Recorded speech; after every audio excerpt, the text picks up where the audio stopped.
আসসালামু আলাইকুম, welcome to my new video.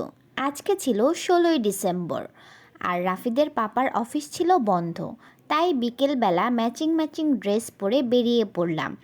কোথায় যাব ভাবতে ভাবতে চলে আসলাম ফতুল্লা মেলায়। এখানে একটা মেলা হচ্ছিল।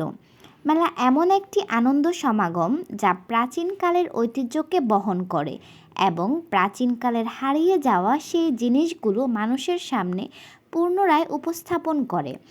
ছোটবেলায় এমন মেলা মানেই বুঝতাম বিশাল খোলা মাঠে মাটির তৈরি হাতি, ঘোড়া, লাল নীল চুড়ি আর কদমা বাতাসার সমাহার। সেই ছবিটা মনের মধ্যে গেঁথে আছে, তাই আজও মেলায় গিয়ে ছেলেবেলার সেই অনুভূতিগুলো খুঁজে পাওয়ার চেষ্টা করি। মেলার মধ্যে সবচাইতে পছন্দের জায়গা হচ্ছে চুড়ির স্টল। চুড়ি দেখলেই আমার অনেক ভালো লাগে। আমি যখন ছোটোবেলায় আমার ফ্রেন্ডদের সাথে মেলায় যেতাম, তখন আর কিছু কিনতাম আর না কিনতাম, চুড়ি অবশ্যই কিনতাম। তারপর এই তো ঘুরতে ঘুরতে আমরা খুব সুন্দর সুন্দর চাবির রিং দেখতে পেলাম। আমার কাছে রিংগুলো ভালোই লেগেছিল। মেলায় আসবো আর আচার খাবো না, সেটা তো হয় না। তাই তো আমরা চলে এসেছি আচারের স্টলে আচার খেতে। আচারগুলো দেখতে যেমন সুন্দর, খেতেও ঠিক তেমনই মজা। মেলাতে বিষয়ভিত্তিক বিভিন্ন ধরনের জিনিসপত্র পাওয়া যায়। মেলা কিন্তু সত্যি চমৎকার, কত ধরনের জিনিস পাওয়া যায়। আমার তো মেলার নাম শুনলেই যেতে ইচ্ছে করে।